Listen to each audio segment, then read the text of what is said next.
हाँ ठीक है। 15 नंबर। 15 नंबर का प्रश्न है कि आचार्य रामचंद्र शुक्ल के अनुसार आदिकाल का समय क्या होना चाहिए। बड़ा अच्छा प्रश्न है। 1050 से 1350, 1075 से 1350, 1050 से 1375, 75 और 1000 से 1350। क्या सही लग रहा है आप लोगों को? 1350। पहला विकल्प है 1050 से 1350। अच्छा ठीक है। 1075 से 1350।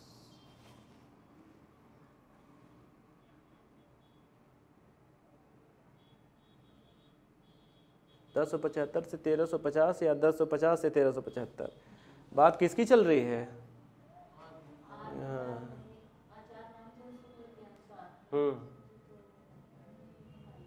देखिए इसका जैसे आप चुन रहे हैं 1075 से 1350, लेकिन मुझे सही विकल्प इसमें ही लग रहा है 1050 से 1375। मुझे जो सही जवाब क्या लग रहा है? 1050 से 1375 विक्रमी संवत अर्थात सी जी इसका जो जवाब है वो सही है। ठीक है, ये जवाब सही है सी। 1050 से 1375 ये माना है शुक्ल जी ने। लास्ट में 1375 आता है। 1050 से 1375 विक्रमी संवत। ठीक है, ये लिया है शुक्ल जी ने।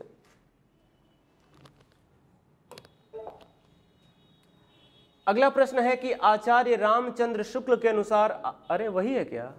चलो भाई आगे आगे। हाँ आ गया। इस्तवार दला लिटेरात्यूर एंदुई ए हिंदुस्तानी, वही फ्रेंच ग्रंथ है। नामक ग्रंथ किस भाषा में? अब तो अभी मैंने कह दिया कि आ ही गया जवाब। फ्रांसीसी भाषा में लिखा गया है, फ्रेंच में लिखा गया है। हाँ यही पूछ रहा है किस भाषा में लिखा गया है, तो फ्रेंच में लिखा गया है। क्या हो जाता है इसको? हाँ किस में लिखा गया है? कोई संदेह नहीं, फ्रेंच में लिखा गया है। कोई चर्चा करने की जरूरत नहीं इस पर। आगे बढ़ जाते हैं। सूची 1 में अंकित नामों को सूची 2 में अंकित साहित्य इतिहासकारों के साथ सुमेलित कीजिए। चलिए कर देते हैं, कोई दिक्कत नहीं, देखते हैं फिर। सिद्ध सामंत काल अभी कल भी चर्चा किया, आज भी किया। किसने कहा था? राहुल सांस्कृत्यायन नहीं, सांकृत्यायन। राहुल सांकृत्यायन। ठीक है, तो सामंत काल का शब्द का प्रयोग किसने किया? राहुल जी ने किया। 1 नंबर पे ये क्या किया इन्होंने? एक एक एक एक ऐसे कैसे होता है भाई? 1 2 3 4 है तो एक तरफ ABCD होना चाहिए ना। टाइपिंग देखिए हमारे टेक्नोक्रेट ने यहाँ गलती कर दिया। अब ठीक है, हम उनसे बात करेंगे। गलती उन्होंने कर दिया यहाँ पे। अब एक तरफ ABCD होता है, एक तरफ 1 2 3 4 होता है। या तो रोमन में लिखें या नंबर में लिखें। इसमें रोमन में दिया हुआ है तो उन्होंने गलत कर दिया। ठीक है, देखिए अभी भी सही हो सकता है ये। मैं ऐसा करता हूँ ना कि इसको 1 कर देता हूँ, इसको 2 कर दे। चलिए ठीक, जैसे इसको हम लोग देखिए कर देते हैं A B C और D, बाकी अपने आप मिल जाएगा। 1 2 3, अरे कितने हैं? 1 2 3 4, 4 है, 5 है। चलिए कोई दिक्कत नहीं होगी। कहा जाता है हाथ कंगन को आरसी किया और पढ़े लिखे को फारसी किया। 5 विकल्प नहीं, एक 15 दें, लेकिन अगर हम सही पढ़े हैं, अगर हमें सही याद है तो हम उत्तर को खोज लेंगे, हमें कोई दिक्कत नहीं। आइए देखते हैं। सिद्ध सामंत काल किसने कहा? राहुल सांकृत्यायन ने। किसको लेंगे? 4 नंबर को लेंगे। चारण काल किसने कहा? ग्रियर्सन ने कहा। ग्रियर्सन है इसमें? है, 3 नंबर पे है ना। हाँ, प्रारंभिक काल किसने कहा? आ गया। पहले आदिकाल देख लीजिए, हजारी प्रसाद द्विवेदी है ना। 1 नंबर पे अब आपने ले लिया। देखिए 3 विकल्प आपके मिल चुके हैं। अब बच रहा है प्रारंभिक काल। प्रारंभिक काल मिश्र बंधु ने भी कहा है और विश्वनाथ प्रसाद मिश्र ने भी कहा है ना। हाँ, वीर काल कहा है, सही कह रहे हैं। ये तो मिश्र बंधु सही है। जो प्रारंभिक काल, हाँ प्रारंभिक काल तो मिश्र बंधु सही है। ठीक है, तो C2 में लिया हूँ क्या? अच्छा 2 नंबर यहाँ पे 2 हो जाएगा ना। ये हो गया। अब क्या हमारा सही मिल रहा है? 4 3 2 1, ये तो गलत हो गया। ये देखिए ये बिल्कुल सही है, 4 3 2 1, तो सही जवाब क्या होगा? सी होगा। मिल गया। अगर आपको दो भी विकल्प सही बिल्कुल क्लियर पता हो ना तो आप सही जवाब ढूंढ लेंगे। ध्यान दें, कभी कभी तो एक से कोडिंग मिल जाती है, सिर्फ एक सही जवाब से। कैसे मिलेगी आप देखिए, आपको अभी दिखाता हूं। केवल आप याद रखिए सिद्ध सामंतकाल किसने लिखा? राहुल सांकृत्यायन ने। याद है आपको? तो ए पर क्या नंबर आ रहा है? 4। अब मिलाइए किसमें 4 है ए पर, तो देखिए इसमें 4 है। अच्छा अब देखिए 2 में मिल गया, 4 इसमें भी है और 4 इसमें भी है, तो केवल इन्हीं 2 पे हम विचार करेंगे। अब एक और जवाब अगर आपको पता है तो सही उत्तर मिल जाएगा। आइए देखते हैं। चारण काल अगर मान लीजिए आप जानते हैं ग्रियर्सन ने कहा, तो 3 नंबर देख लीजिए। B3 मिलाइए, तो इसमें जो B3 इसमें 5 है और इसमें 3 है, माने ये जो जवाब है हमारा सही है। बात खत्म। 2 विकल्प भी अगर आपको सही से याद हैं तो उत्तर आपको मिल गया, कोई दिक्कत नहीं। ये हो गया। चलिए आगे बढ़ते हैं। हिंदी के प्रारंभिक काल को आदिकाल, आदिकाल किसने कहा? हजारी प्रसाद द्विवेदी जी ने कहा। उत्तर सीधा आपके सामने बैठा है, हजारी प्रसाद द्विवेदी। कहाँ गए हजारी जी? हजारी यहाँ, ये रहे आपके हजारी प्रसाद जी रहे। ठीक है, चलिए आगे बढ़ जाते हैं। हाँ बढ़िया, बहुत बढ़िया प्रश्न आ गया। देखिए, ज्ञान राशि के संचित कोश का नाम साहित्य है। वाह क्या परिभाषा है, बहुत बढ़िया। ज्ञान राशि के संचित कोश को साहित्य कहते हैं। किसकी परिभाषा है ये? महावीर प्रसाद द्विवेदी की परिभाषा है। बिल्कुल सही जवाब है ये, है ना, महावीर प्रसाद द्विवेदी का है। लेकिन अब थोड़ा सा इस पे विचार कर लिया जाए कि क्या ये सही परिभाषा दे रहे हैं। थोड़ा सा विचार कर लिया जाए, क्या संचित राशि का ज्ञान साहित्य है? तो क्या आइंस्टीन के ज्ञान को भी, जो उसका संचित ज्ञान है, क्या उसको भी हम साहित्य का नाम दे सकते हैं क्या? वो तो वैज्ञानिक था, उसने तो विज्ञान लिखा है ना, विज्ञान पे किताबें लिखा है। एडिसन ने विज्ञान पे लिखा, न्यूटन ने विज्ञान पे लिखा, क्या वह भी साहित्य है? तो साहित्य और विज्ञान में कोई फर्क नहीं। अगर फर्क है तो क्या यह परिभाषा सही है? बिल्कुल सही नहीं है, एकदम गलत है, एकदम गलत परिभाषा है द्विवेदी जी की। कह रहे हैं कि संचित ज्ञान राशि को हम साहित्य कहते हैं। नहीं नहीं, आचार्य भारवी महाराज कहते हैं। आचार्य भारवी परिभाषा क्या देते हैं? यत हितम सन्निहितम तत्साहित्यम। क्या कहते हैं? कि यत हितम सन्निहितम तत्साहित्यम, जिसमें दूसरों का हित सन्निहित है वही साहित्य है। तो ये तो परिभाषा समझ में आती है। देखिए थोड़ा सा यहाँ पे लिखते हैं साहित्य, देख लीजिए भाई। सा मतलब क्या होता है? साथ। सा मतलब साथ। और हित्य, हित्य हित, अपभ्रंश ले लीजिए हित्य का। हित्य का अपभ्रंश क्या होगा? हित, जिसमें दूसरों का हित सन्निहित हो। साथ मतलब सन्निहित, जिसमें दूसरों का हित सन्निहित हो वही क्या है? साहित्य। आचार्य भारवी यत हितम सन्निहितम तत्साहित्यम। लेकिन जब द्विवेदी जी कहते हैं कि संचित ज्ञान राशि, ना ना, केवल इतना कह देने से साहित्य की परिभाषा हमें नहीं मिलेगी। तो द्विवेदी जी आपसे मैं सहमत नहीं हूँ, बिल्कुल नहीं हूँ। हाँ ठीक है, आपने कहा है, लेकिन आप लोग जानिए कि ऐसा किसने कहा है? द्विवेदी जी ने कहा है। वरना आप लोग एग्जाम मत जा कह दीजिए कि मैं सहमत नहीं हूँ, ये गलत। ऐसा नहीं होगा। हाँ याद रखिएगा, आपको अंक से मतलब है ना, व्याख्या से कम मतलब। अंक ज़्यादा चाहिए, नौकरी लेनी है, ध्यान दें, है ना। वो किसी ने लिखा था कि दिल में हो लगन तो मंजिल का पता मिलता है, और ढूंढने वालों को पत्थर में खुदा मिलता है। ये अलग बात है कि तुम न ये यकीन करो, ये अकीदा है मेरा कि सबको खुदा मिलता है। तो बिल्कुल ढूंढिए, आपको भी खुदा मिलेगा, नौकरी मिलेगी, बिल्कुल खुदा मिलेगा। लेकिन अभी थोड़ा खाद पानी की व्यवस्था करते हैं, प्रश्न को देखते हैं। आइए आगे बढ़ते हैं, इनको भी देखना जरूरी है। तो ये कन्फर्म है ना, कोई इस पर अब बहस की गुंजाइश नहीं बचती है। द्विवेदी जी की परिभाषा है, बहुत ही प्रारंभ में आप लोग इस चीज़ को पढ़ा होगा आप लोगों ने। आगे बढ़ जाते हैं।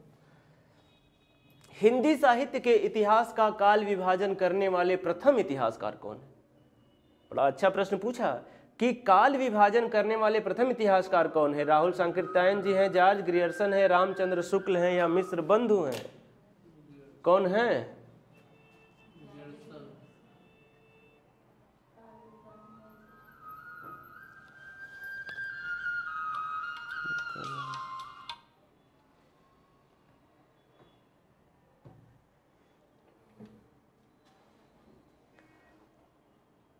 थोड़ा सा मैं सोच लूँ, विचार कर लूँ। अभी ये फ़ोन आ गया, थोड़ा सा मैं डिस्ट्रैक्ट हो गया, तो विचार कर लूँ। ऐसे जल्दी में जवाब थोड़ी दिया जाता है, मैं भी विचार करके जवाब दूंगा। हिंदी साहित्य के इतिहास का काल विभाजन करने वाले प्रथम इतिहासकार कौन है? पंडित राहुल सांकृत्यायन बिल्कुल नहीं है, रामचंद्र शुक्ल नहीं है, मिश्र बंधु भी नहीं है, तो एक ही विकल्प मिल रहा है, जॉर्ज ग्रियर्सन है। ये सही जवाब है, जॉर्ज ग्रियर्सन ही सही जवाब है। पहला काल विभाजन करने का कार्य किसने किया? हाँ, जॉर्ज ग्रियर्सन ने किया, बिल्कुल राइट आंसर है।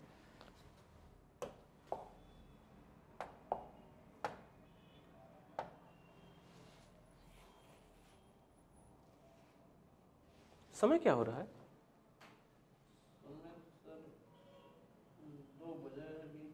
2 बजा है? ऐसा कैसे हो सकता है? अच्छा 2 बजा है, हाँ हाँ 2 ही बजा होगा, ठीक ठीक। 1 बजे तो हम लोग शुरू करते हैं, सही है। इस घड़ी के हिसाब से 1:30 बजे हम लोग शुरू करें। अच्छा, आपकी घड़ी से? तो आपकी घड़ी क्या बजा रही है अभी? इस समय बता रही है 2:15। हाँ चलिए, बढ़िया है, सही, ठीक। मतलब टाइमिंग अलग अलग है। वैसे जोन तो यहाँ IST इंडियन स्टैंडर्ड टाइम का एक ही है, वो यहीं से लिया जाता है आपके नैनी से, है ना। तो हिंदी साहित्य के इतिहास का काल विभाजन करने वाले प्रथम इतिहासकार कौन है? जॉर्ज ग्रियर्सन है। क्लियर है? आगे बढ़ते हैं फिर। हाँ सही। रामचंद्र शुक्ल के वीरगाथा काल को आदिकाल किसने कहा है? सर हम लोग क्या जैसे ये आदि प्रारंभिक काल जो है पूरा इसी क्वेश्चन वाइज ही पढ़ेंगे। क्या चीज? क्वेश्चन वाइज पढ़ेंगे कि लेक्चर वाइज? ये चीज है, हाँ। क्वेश्चन को पढ़ लेना ज़्यादा बेहतरीन है ना। क्वेश्चन वाइज से फ़ायदा आपको ये है कि वो चीज़ एकदम दिमाग को स्ट्राइक, क्वेश्चन पूछा जा रहा है आपसे तो ज़्यादा स्ट्राइक करती जाएगी। ऐसे हम अगर 50 आपको गिना दें, कल भूल जाएंगे। और अगर परीक्षा में आपको क्या करना है? विकल्प चुनना है, और यहाँ वही आपको सिखा दिया जा रहा है विकल्प चुनना है, तो ज़्यादा आसान हो जाएगा। और रही बात व्याख्या की, तो वो तो मैं कर ही रहा हूँ, जहाँ जहाँ ज़रूरत पड़ रही है वो तो आपको मैं समझा रहा हूँ। डिस्कशन भी हो जा रहा है, प्लस आपका वो क्वेश्चन सॉल्विंग भी हो जा रहा है। इससे कोई अच्छा तरीका हो ही नहीं सकता, समझ रहे हैं। अगर मैं केवल लेक्चर दूं, जैसे शुरू में दे रहा था, तो लेक्चर दूंगा तो अभी तो बड़ा अच्छा लगेगा, घर पे जाके भूल जाएंगे क्या क्या कहा मैंने। और रही बात थोड़ा सा आपको ये कि मैं भूल जाऊंगा, तो यूट्यूब चल रहा है ना, आप तुरंत वो क्लिक करिए उड़ान द फ्लाइट यूट्यूब पर, और तुरंत वीडियो को फिर से देख लीजिए, क्या दिक्कत है। ये आवाज़ मौजूद रहेगी, अंतरिक्ष में खोने वाली आवाज़ नहीं है ये मीडिया में कैद रहेगी। इसको आप जब चाहें तब सुन सकते हैं। आइए फिर फिलहाल इसको देखते हैं। तो रामचंद्र शुक्ल के वीरगाथा काल को आदिकाल के, आदिकाल शब्द आ गया, आप तो आदिकाल आप लोग जानते ही होंगे किसने कहा है। किसने कहा है? हाँ, जाहिर सी बात है, हजारी प्रसाद द्विवेदी ने ही कहा है। ये तो प्रश्न लग रहा है रिपीट हुआ है क्या? रिपीटेड क्वेश्चन है। अभी इस क्वेश्चन को हम लोग देख चुके हैं।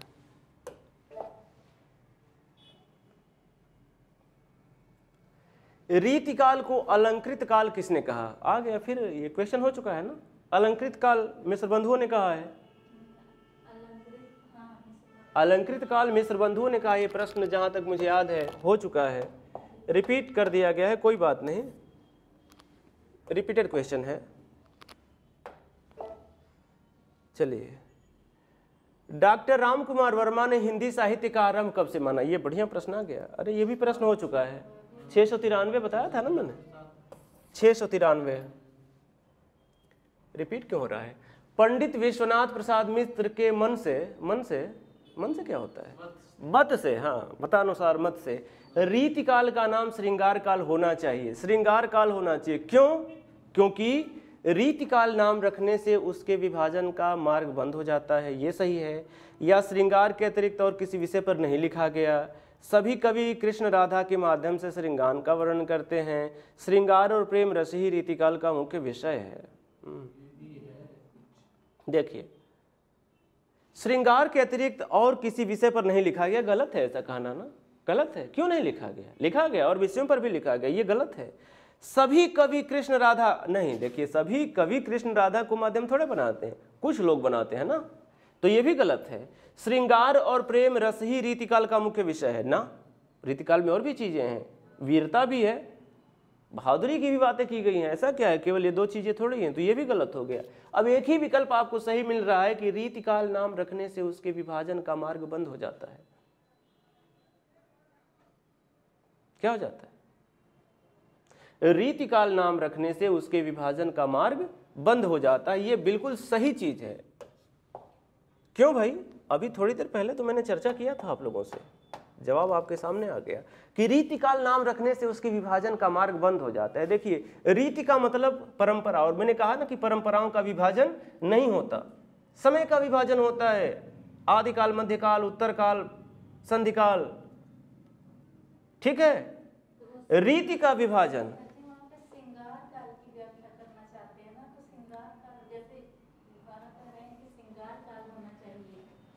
अच्छा प्रश्न आपका, पंडित विश्वनाथ प्रसाद मिश्र के मन से रीतिकाल का नाम श्रृंगार काल होना चाहिए, क्योंकि ये कह रहे हैं कि अगर श्रृंगार काल हो तो ज्यादा बेहतर रहेगा, मतलब इसमें श्रृंगार की ज्यादा रचनाएं लिखी गई हैं। तो लेकिन प्रश्न तो रीतिकाल से ही बना दिया। देखिए कि रीतिकाल अगर नाम रखा जाए तो क्या प्रॉब्लम होगी कि रीतिकाल नाम रखने से उसके विभाजन का मार्ग बंद हो जाता है। ये बिल्कुल सही विकल्प है। क्यों वही बता रहा हूं ना कि थोड़ी देर पहले ये व्याख्या मैं कर चुका हूं कि रीति और परंपराओं का विभाजन नहीं होता है। ध्यान दें, रीति और परंपराओं का विभाजन नहीं होता है। आइए इकबाल की कुछ पंक्तियां सुनाता हूं आपको कि यूनान, मिस्र, रोमा सब मिट गए जहां से, बाकी मगर है अब तक नामो निशा हमारा। और कुछ बात है कि हस्ती मिटती नहीं हमारी, सदियों रहा है दुश्मन दौरे जहां हमारा। वो कौन सी हस्ती है जो नहीं मिटती है? वही हमारी परंपराएं, वही हमारी रीतियां जो कभी मिटाई नहीं जा सकती। सिंधु घाटी सभ्यता में हम पीपल की पूजा करते थे और आज भी करते हैं। अगर बैल हमारे लिए पवित्र था तो आज भी है। अगर वैदिक काल में गाय की महत्ता हमारे लिए थी तो आज भी है। आज भी योगी जी गाय को बचाने की बात करते हैं। क्या बदला है? क्या बदला है? कौन सी रीति बदली है? ये रीतियां चलती रहेंगी। वो तो होना चाहिए कह रहे हैं, इसलिए वो तो प्रवृत्ति के आधार पर आ जाएगा। वो श्रृंगार काल इसलिए कहना चाहते हैं कि उस समय श्रृंगार की प्रवृत्ति वो प्रभावी थी, ठीक है। लेकिन ये जो विकल्प बनाया गया है इसमें ये जो रीतिकाल शब्द ले लिया है और यही सही उत्तर लिया है, क्योंकि ये जो तीन चीज का है ना, ये बिल्कुल तीनों, हम देखिए अंत में आपको आना है विकल्प पे और विकल्प के आधार पर ही आंसर चुनना है। हम अपने मन से थोड़े तर्क ले लेंगे, जो विकल्प दिया उसी के आधार पर उत्तर चुनना है। तो ये तीनों विकल्प मैंने बता दिया ना कि गलत है। पहले सुनिए मेरी बात, ये तीनों विकल्प गलत है, अभी मैंने बताया क्यों गलत है। फिर एक बार देखिए, श्रृंगार और प्रेम रस ही रीतिकाल का मुख्य विषय है। सही है? ये बिल्कुल गलत है। क्यों गलत है? क्योंकि रीतिकाल में क्या केवल श्रृंगार और प्रेम की रचनाएं हुई हैं? ऐसा है? संभव है? नहीं हुई हैं, और भी फुटकर रचनाएं लिखी गई हैं उस समय। ये कहना बिल्कुल गलत होगा। सभी कवि, ये क्या कह रहा है, सभी कवि कृष्ण राधा के माध्यम से श्रृंगार का, क्या श्रृंगार के एक ही प्रतीक हैं कृष्ण राधा ही? नहीं, और भी प्रतीक हैं श्रृंगार के। श्रृंगार के और भी आयाम हैं। यह भी गलत है। श्रृंगार के अतिरिक्त और किसी विषय पर नहीं लिखा गया, यह क्या बात हुई? बिल्कुल लिखा गया है। अभी मैंने इस विकल्प में कहा है कि लिखा गया है, यह भी गलत है। एक ही विकल्प इसका सही बस बच रहा है कि रीतिकाल नाम रखने से उसके विभाजन का मार्ग बंद हो जाता है, क्योंकि रीतियों का विभाजन नहीं होता है, परंपराओं का विभाजन नहीं होता है, विभाजन समय का होता है। इसलिए यही विकल्प सही है। अब समझ में आया कि नहीं ये बताएं आपको? बड़ा टिपिकल क्वेश्चन बनाया है ये। थोड़ा गहराई में जाएंगे तभी समझ में आएगा। ऊपर की दृष्टि से देखने में तो तीनों में से कोई एक ले लेंगे, बिल्कुल गलत हो जाएंगे। सही जवाब इसका ए है।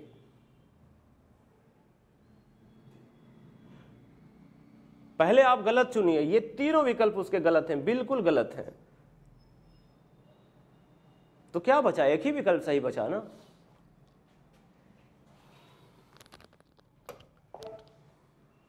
अच्छा प्रश्न बनाया है।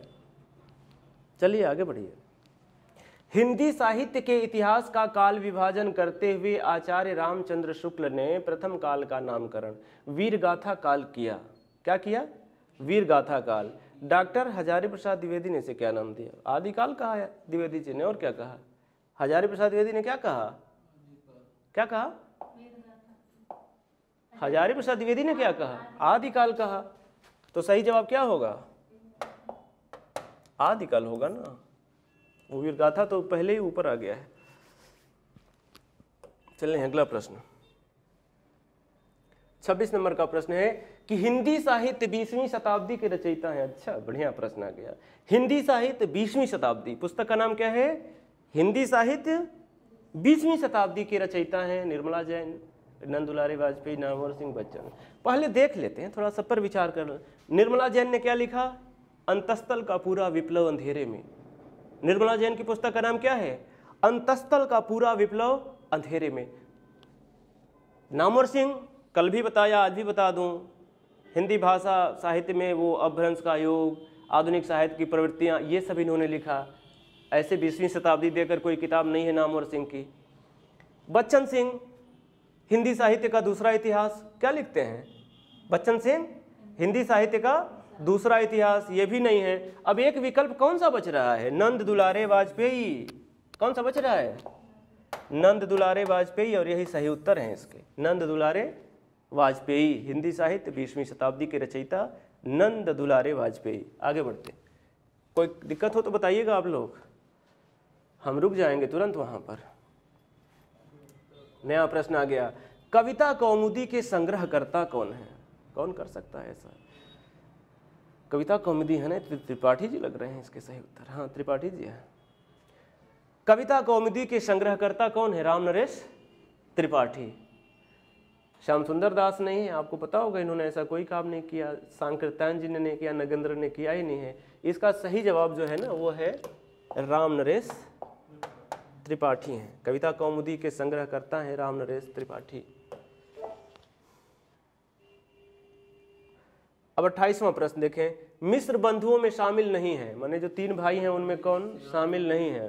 अब देख लीजिए, गणेश जी हैं, मैंने कहा गणेश से शुरू होती है हमारी कथाएं। श्याम जी हैं, मैंने कहा गणेश के बाद श्याम भाई आएंगे ही, उसके बाद सुखदेव जी आएंगे। तो कौन नहीं है इसमें? मिल गए ना केशव जी, ये नहीं है। अगर 3 का नाम याद है, सही नाम याद है, तो गलत विकल्प आपको तुरंत मिल जाएगा, ये गलत है। चलिए 29 नंबर का प्रश्न, मिस्र बंधुओं के अनुसार हिंदी का प्रथम गद्य लेखक कौन है? बहुत बढ़िया प्रश्न, टिपिकल प्रश्न आ गया। मिस्र बंधुओं के अनुसार हिंदी का प्रथम गद्य लेखक सरहपा। सरहपा को क्या माना जाता है बताइए? प्रथम कवि माना जाता है। सरहपा को क्या माना जाता है? प्रथम कवि माना गया है। तो ये तो होंगे नहीं। बात किसकी हो रही है? प्रथम गद्य लेखक की बात हो रही है, तो सरहपा होंगे नहीं। अब 3 बचते हैं। अमीर खुसरो, भाई अमीर खुसरो तो बहुत बाद में आते हैं। आपका जब सल्तनत पीरियड शुरू होता है भारत में, तब अमीर खुसरो आते हैं ना। 7 सुल्तानों का काल देखा, लेकिन मुस्लिम पीरियड में आते हैं ना, और हिंदी का प्रारंभ तो इससे पहले हो गया। तो अमीर खुसरो तो होंगे नहीं, इस विकल्प को भी हटा दीजिए। विद्यापति, ये भी नहीं है। एक ही उत्तर बचता है, गोरखनाथ। क्या बचता है? गोरखनाथ। तो मिस्र बंधुओं के अनुसार हिंदी का प्रथम गद्य लेखक कौन है? कौन है? गोरखनाथ जी हैं। अब आप फिर थोड़ा कंफ्यूज होंगे कि ये तो कवि थे, संत थे।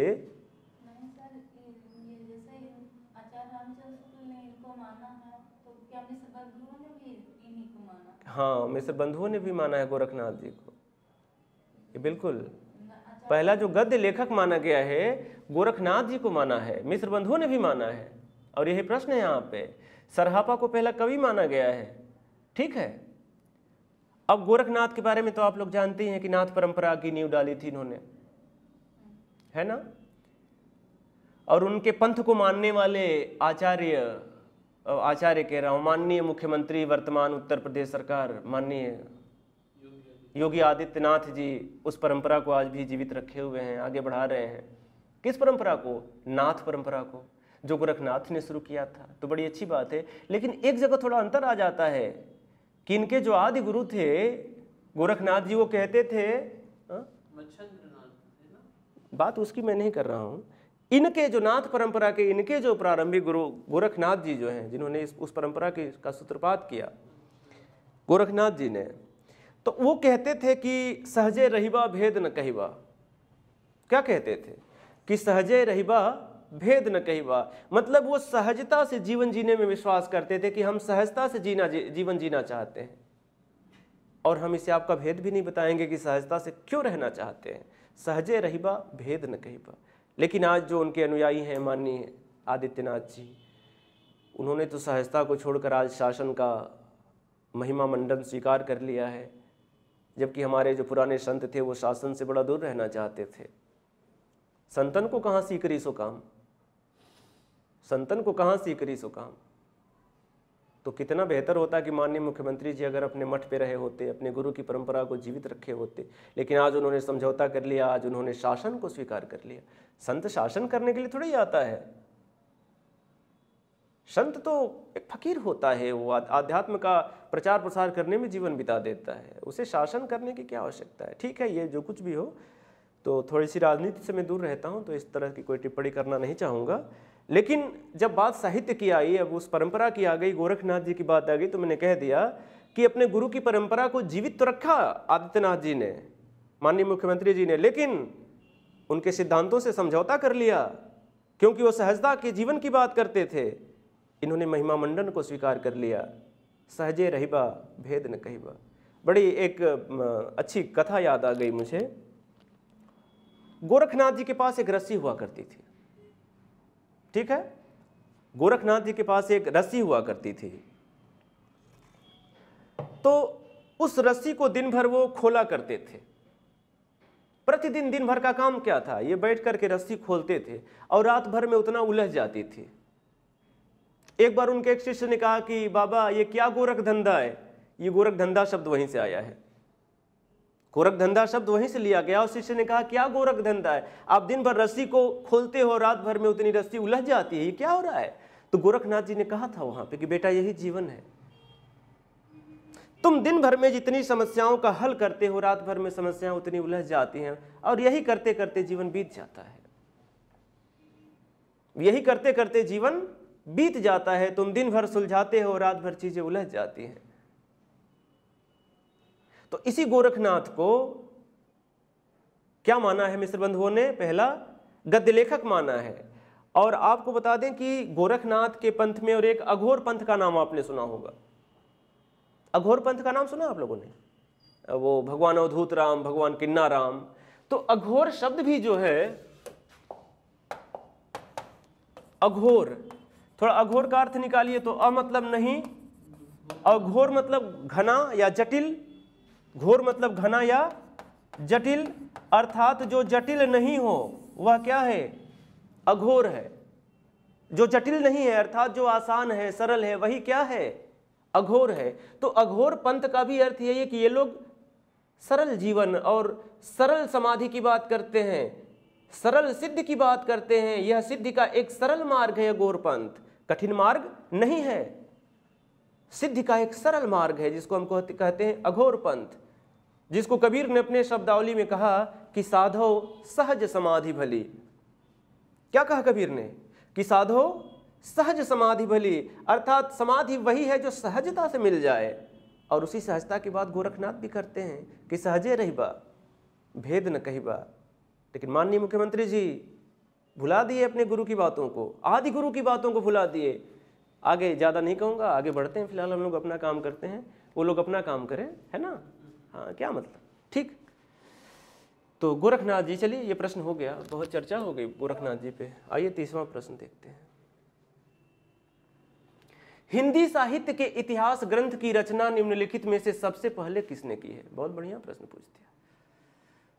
देखिए आज का आखिरी प्रश्न और बहुत ही बेहतरीन प्रश्न है। प्रश्न में विचार करें कि हिंदी साहित्य के इतिहास ग्रंथ की रचना निम्नलिखित में से सबसे पहले किसने किया। जॉर्ज ग्रियर्सन ने, शिव सिंह सेंगर ने, मिश्र बंधु ने या रामचंद्र शुक्ल ने, किसने किया।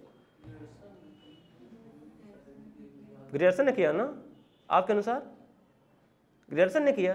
बिल्कुल गलत जवाब है, इसका सही जवाब है शिव सिंह सेंगर। किसने किया, शिव सिंह सेंगर ने। हिंदी साहित्य के इतिहास ग्रंथ की रचना सबसे पहले किसने किया, शिव सिंह सेंगर। याद रखें, कोई कंफ्यूजन नहीं। प्रारंभ ये करते हैं शिव सिंह सेंगर। और आज का यह आखिरी प्रश्न और आज की कक्षा को हम यही देते हैं विराम। ऐसे ही पढ़ते रहिए आप लोग और बढ़ते रहिए बस। अब मैं थोड़ा होम पे चला जाऊं। चलो भाई, आ गया, ठीक है, सही है। अरे भगवान,